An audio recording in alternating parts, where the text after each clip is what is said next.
Hi hello ಜ್ಯೋತಿ log ಚಾನಲ್ಗೆ ಸ್ವಾಗತ ಸುಸ್ವಾಗತ. ಎಲ್ಲರೂ ಹೇಗಿದ್ದೀರಾ? ಐ ಹೋಪ್ ಎಲ್ಲರೂ ಚೆನ್ನಾಗಿದ್ದೀರಾ ಅಂತ ಅಂದ್ಕೊತೀನಿ. ಹಾಗೆ ನಾನು ಚೆನ್ನಾಗಿದ್ದೀನಿ. ಇವತ್ತಿನ ಲಾಗ್ ಏನಪ್ಪ ಅಂತಂದರೆ ವಿಶೇಷ ಅಂತಂದರೆ ಎಳ್ಳಿಕಾಯಿಯ ಉಪ್ಪಿನಕಾಯಿ ಹಾಕ್ತಾಯಿದ್ದೀನಿ. ಒಬ್ಬೊಬ್ಬರು ಎಳ್ಳಿಕಾಯಿ ಅಂತಾರೆ, ಗಜಲಿಂಬೆ ಅಂತಾರೆ, ದೊಡ್ಡ ಲಿಂಬೆ ಅಂತಲೂ ಅಂತಾರೆ, ಹೆರಳಿಕಾಯಿ ಅಂತಲೂ ಅಂತಾರೆ. ಏನಪ್ಪ ಇದರ ವಿಶೇಷ ಅಂತಂದರೆ ಇದು ಖಾಲಿ ಹೊಟ್ಟೆಯಲ್ಲಿ ತಿಂದರೆ ತುಂಬ ಹೆಲ್ತ್ಫುಲ್ ಅಂತೆ. ಹಾಗಾಗಿ ಇದರದ್ದು ಉಪ್ಪಿನಕಾಯಿ ಜಾಸ್ತಿ ಯೂಸ್ ಮಾಡ್ಕೊತಾರೆ. ನಾನಿವತ್ತು ಹೆರಳಿಕಾಯಿ ಪಿತ್ತ ಇರೋರಿಗೆ, ಲೋ ಬಿ ಪಿ ಇರೋರಿಗೆ, ಹಾಗೆ ತಲೆ ಸುತ್ತು ಬರೋರಿಗೂ ಇದು ತುಂಬ ಹೆಲ್ತ್ಫುಲ್ ಅಂತ ಹೇಳೋಕ್ಕೆ ಇಷ್ಟಪಡ್ತೀನಿ. ಹಾಗೆ ಇದು ಸ್ವಲ್ಪ ಹುಳಿ ಇರಲ್ಲ, ಒಂಚೂರು ಕಹಿ ಕಹಿ ಬರುತ್ತೆ. ಹಾಗಾಗಿ ಯಾರು ಜಾಸ್ತಿ ಯೂಸ್ ಮಾಡಲ್ಲ. ಮಾಡಬೇಕು, ಈಗ ಒಳ್ಳೇದು ಹೆಲ್ತಿಗೆ ಅಂದರೆ ಮಾಡಬೇಕು. ಈ ಲಿಂಬೆಕಾಯಿಯನ್ನು ಉಪ್ಪಿನಕಾಯಿ ಯಾವ ಥರ ಹಾಕಬೇಕು ಅನ್ನೋದನ್ನ ನಾನು ಇವತ್ತಿನ ಲಾಗಲ್ಲಿ ನಿಮಗೆ ತೋರಿಸ್ತಾ ಇದ್ದೀನಿ. ಯಾರೆಲ್ಲ ಹೊಸದಾಗಿ ನನ್ನ ಚಾನಲ್ನ ನೋಡ್ತಾ ಇದ್ದೀರೋ, ನನ್ನ ಲಾಗ್ನ ನೋಡ್ತಾ ಇದ್ದೀರೋ ಅವರೆಲ್ಲರೂ ದಯವಿಟ್ಟು ಸಬ್ಸ್ಕ್ರೈಬ್ ಮಾಡ್ಕೊಳ್ಳಿ. ಯಾಕಪ್ಪ ಅಂತಂದರೆ ಸಬ್ಸ್ಕ್ರೈಬ್ ಮಾಡಿಕೊಂಡ್ರೆ ನಾನು ಕಳಿಸೋ ವಿಡಿಯೋ ಫಸ್ಟ್ ಲಾಗ್ ನಿಮಗೆ ನೋಟಿಫಿಕೇಷನ್ ಬರುತ್ತೆ. ಹಾಗಾಗಿ ಹೇಳ್ತಾ ಇದ್ದೀನಿ, ಮುಂದೆ ಹೇಳ್ತೀನಿ ಕೇಳಿಸ್ಕೊಳ್ಳಿ. ಈ ಥರ ಲಿಂಬೆಕಾಯಿನ ಚಿಕ್ಕದಾಗಿ ಕಟ್ ಮಾಡ್ಕೋಬೇಕು. ಕಟ್ ಮಾಡಿದ ನಂತರ ಏನು ಮಾಡಬೇಕು ಅಂತಂದರೆ ದೊಡ್ಡದಾಗಿ ಕಟ್ ಮಾಡಿದರೆ ತುಂಬ ಕಹಿ ಇರುತ್ತಲ್ವ. ಚಿಕ್ಕದಾಗಿ ಕಟ್ ಮಾಡಿದರೆ ಹಾಕೋ ಇಂಗ್ರೀಡಿಯೆಂಟ್ಸ್ ಎಲ್ಲ ಅದರಲ್ಲಿ ಮಿಕ್ಸ್ ಆಗಿ ಅದರ ಕಹಿ ಎಲ್ಲ ಸ್ವಲ್ಪ ಕಮ್ಮಿ ಆಗುತ್ತೆ. ಹಾಗಾಗಿ ಚಿಕ್ಕದಾಗಿ ಮಾಡ್ಕೋಬೇಕು ಅಂತ ನೋಡಿ ನಾನಿಲ್ಲಿ ಚಿಕ್ಕದಾಗಿ ಕಟ್ ಮಾಡ್ತಾಯಿದ್ದೀನಿ. ನಾನು ಇಲ್ಲಿ ಒಂದು 10 ಗಜಲಿಂಬೆನ ತಗೊಂಡಿದ್ದೀನಿ. 10 ಗಜಲಿಂಬೆನ ನೋಡಿ ಹೀಗೆ ಕಟ್ ಮಾಡಬೇಕು. ಹಿಂದೆ ಮುಂದೆ ಎರಡೂ ಕಟ್ ಮಾಡಬೇಕು.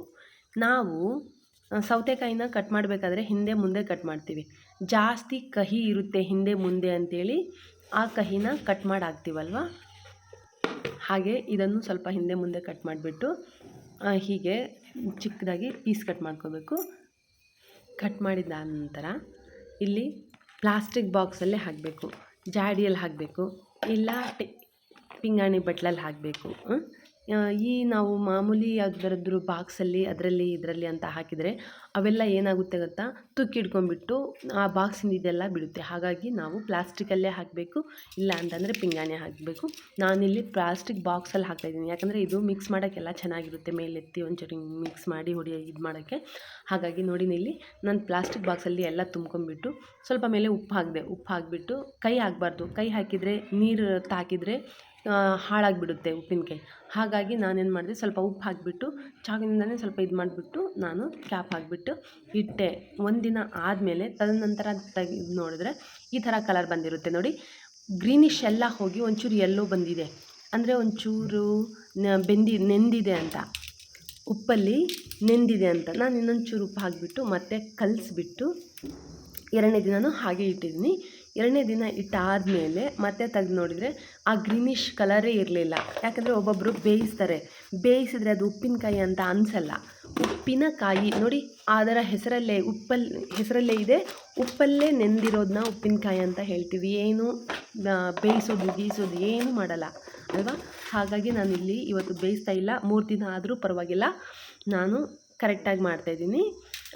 ಮತ್ತು 3ನೇ ದಿನ ಆಯ್ತಲ್ವ, ನಾನು ಅದರಲ್ಲಿ ಏನೇನು ಇಂಗ್ರೀಡಿಯೆಂಟ್ಸ್ ಹಾಕಬೇಕು, ಏನೇನು ಪದಾರ್ಥ ಹಾಕಬೇಕು ಅನ್ನೋದನ್ನ ಇಲ್ಲಿ ಸಿಂಪಲ್ಲಾಗಿ ತೋರಿಸ್ತೀನಿ ನೋಡಿ. ಸಾಸಿವೆ, ಮೆಂತ್ಯ, ಜೀರಿಗೆ, ಬೆಳ್ಳುಳ್ಳಿ ಮತ್ತು ಅಚ್ಚ ಖಾರದ ಪೌಡ್ರ್ ತೊಗೊಂಡಿದ್ದೀನಿ. ಇದನ್ನೆಲ್ಲ ನಾವೇನು ಮಾಡಬೇಕಂದ್ರೆ ಚಿಕ್ಕದಾಗಿ ಫ್ಲೇವ್ ಇಟ್ಕೊಂಡ್ಬಿಟ್ಟು, ಅಂದರೆ ಗ್ಯಾಸಲ್ಲಿ ಚಿಕ್ಕದಾಗಿ ಇಟ್ಕೊಂಡ್ಬಿಟ್ಟು ಇವನ್ನು ಹುರಿಬೇಕು. ಯಾವ ಥರ ಹುರಿಬೇಕು ಅಂತಂದರೆ ಒಂಚೂರು ಕಲರ್ ಬರಬೇಕು ಅಷ್ಟೇ. ಜಾಸ್ತಿ ಬ್ಲ್ಯಾಕಾಗಿ ಬಂದರೆ ಸರಿ ಬರಲ್ಲ, ಕಹಿ ಬರುತ್ತೆ. ಸ್ವಲ್ಪ ರೆಡ್ಡಿಶ್ ಕಲರ್ ಬಂದರೆ ಸಾಕು. ನೋಡಿ ನಾನು ತೋರಿಸಿದ್ನಲ್ಲ, ಹೀಗೇ ಹುರ್ಕೋಬೇಕು. ಸ್ವಲ್ಪ ಹುರಿದಿದ್ದಾದಮೇಲೆ ಇದೂ ಅಷ್ಟೇ. ಇದ ನಂತರ ಸಾಸಿವೆ ಹಾಕ್ತೀನಿ. ಸಾಸಿವೆ ಏನಿಲ್ಲ, ಚಟ್ಪಟ್ ಅನ್ನಬೇಕು. ಸಾಸಿವೆ ಜಾಸ್ತಿ ಹಾಕಬೇಡಿ, ಸ್ವಲ್ಪನೇ ಹಾಕಿ. ನಾನು ಸ್ವಲ್ಪ ತೆಗ್ದಿದ್ದೀನಿ ನೋಡಿ. ಚಟ್ಪಟ್ ಅಂದು ವೈಟಿಶ್ ಬಂದಿದೆ. ಎಲ್ಲ ಹುರಿದಾದ್ಮೇಲೆ ಮಿಕ್ಸಿಗೆ ಹಾಕಿ ಮಿಕ್ಸಿಗೆ ಹಾಕ್ಕೊಳ್ಳಿ. ಅದು ಪೌಡ್ರ್ ಮಾಡ್ಕೊಳ್ಳಿ. ನೋಡಿ ನಾನು ಪೌಡ್ರ್ ಮಾಡ್ಕೊಂಬಂದೆ. ವಾವ್, ಸ್ಮೆಲ್ ಮಾತ್ರ ಗಮ್ ಅಂತ ಇತ್ತು ಗೊತ್ತಾ, ಸೂಪರ್. ತದನಂತರ ಬೆಳ್ಳುಳ್ಳಿನ ತರಿಯಾಗಿ ಜಜ್ಕೊಳ್ಳಿ. ಒಬ್ಬೊಬ್ರು ಇದನ್ನು ಏನು ಮಾಡ್ತಾರೆ ಗೊತ್ತಾ, ಮಿಕ್ಸಿಯಲ್ಲಿ ಹಾಕಿ ರುಬ್ಬಿಡ್ತಾರೆ. ಲೆಮನ್ ಜ್ಯೂಸ್ ಸ್ವಲ್ಪ ಹಾಕಿಬಿಟ್ಟು ಮಿಕ್ಸಿಯಲ್ಲಿ ಹಾಕಿ ರುಬ್ತಾರೆ. ರುಬ್ಬಬೇಡಿ, ಅದು ಒಂಥರ ಸಾಂಬಾರು ಆಗೋ ಥರ ಆಗಿಬಿಡುತ್ತೆ. ಇದು ಹಾಗೆ ಬಾಯಿಗೆ ಸಿಗಬೇಕು, ತಿನ್ನೋಕ್ಕೆ ಟೇಸ್ಟಿಯಾಗಿ ಸೂಪರಾಗಿರುತ್ತೆ. ತರಿಯಾಗಿ ಸ್ವಲ್ಪ ಜಜ್ಜಿಬಿಟ್ಟು ನೋಡಿ ಸ್ವಲ್ಪ ಒಗ್ಗರಣೆಗೆ ಸ್ವಲ್ಪ ಆಯಿಲ್ ಜಾಸ್ತಿ ಹಾಕಿ ಪರವಾಗಿಲ್ಲ. ಸಾಸಿವೆ ಹಾಕ್ಕೊಳ್ಳಿ. ಸಾಸಿವೆ ಹಾಕಿದಾದಮೇಲೆ ನಾನು ಜಜ್ಜಿದ ಬೆಳ್ಳುಳ್ಳಿನ ಹಾಕಿದ್ದೀನಿ. ಚೂರು ಕಲರ್ ಬರೋಷ್ಟು ಇದು ಮಾಡಿಬಿಟ್ಟು ಅರಿಶಿಣ ಹಾಕಿ. ಅರಿಶಿಣ ತುಂಬ ಒಳ್ಳೇದು ಹೆಲ್ತಿಗೆ.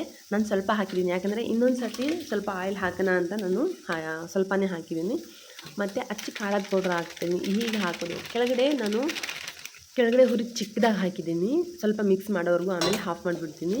ನೋಡಿ ಮಿಕ್ಸ್ ಮಾಡ್ಕೊತಾ ಇದ್ದೀವಿ. ಮತ್ತು ರುಬ್ಬಿದ ಪೌಡ್ರ್ ಹಾಕಬೇಕಲ್ವ, ರುಬ್ಬಿದ ಪೌಡ್ರ್ ನೋಡಿ ಹಾಕಿದ್ದೀನಿ, ಅದು ಮಿಕ್ಸ್ ಮಾಡ್ತಾಯಿದ್ದೀನಿ. ಈಗ ಮಿಕ್ಸ್ ಮಾಡುವಾಗ ನಾನು ಕೆಳಗಡೆ ಆಫ್ ಮಾಡಿದ್ದೀನಿ, ಗ್ಯಾಸ್ನ ಆಫ್ ಮಾಡಿಬಿಟ್ಟು ತಗೊಂಡೋಗಿ ಕೆಳಗಡೆ ಇಡ್ತೀನಿ. ನೋಡಿ ಎಷ್ಟು ಚೆನ್ನಾಗಿ ವಾವ್ ಘಮ್ ಅಂತ ಇದೆ ಗೊತ್ತಾ.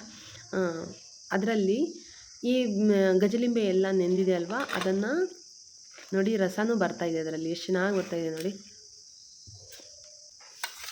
Wow super. ನೋಡಿ ಬಾಯಲ್ಲಿ ನೀರು ಓರ್ತಾ ಇದೆ ಗೊತ್ತಾ, ನೀರು ಸೋರ್ತಾ ಇದೆ, ಅಷ್ಟು ಚೆನ್ನಾಗಿ ಕಾಣಿಸ್ತಾ ಇದೆ ನೋಡಿ. ಎಲ್ಲ ಮಿಕ್ಸ್ ಮಾಡ್ಕೊಂಬಿಟ್ಟು ನಾನು ಇನ್ನೊಂದು ಸರ್ತಿ ಖಾರ ಪೌಡ್ರ್ ಮತ್ತು ಆಯಿಲ್ಸ್ ಇನ್ನೊಂದು ಚೂರು ಹಾಕೋಣಂತೆ ಅಂತೇಳಿ ಸ್ವಲ್ಪನೇ ಹಾಕಿದ್ದೀನಿ, ಯಾಕಂದರೆ ಅದು ಮತ್ತು ಆಯಿಲಲ್ಲಿ ಸರಿಯಾಗಿ ನೆನೆಯಲ್ಲ, ಹಾಗಾಗಿ ಸ್ವಲ್ಪನೇ ಆಯಿಲ್ ಹಾಕಿದ್ದೀನಿ. ಆಯಿಲಲ್ಲಿ ಮತ್ತು ಅದು ನೆನೆಯಲ್ಲ ಅಂತೇಳಿ ಸ್ವಲ್ಪ ಹಾಕಿದ್ದೀನಿ. ಈ ವ್ಲಾಗ್ ನಿಮ್ಗೆ ಇಷ್ಟ ಆಗಿದರೆ ಲೈಕ್ ಮಾಡಿ, ಶೇರ್ ಮಾಡಿ, ಕಮೆಂಟ್ ಮಾಡಿ, ಹಾಗೆ ಬೆಲ್ ಐಕನ್ನ ತಪ್ಪದೆ ಕ್ಲಿಕ್ ಮಾಡಿ.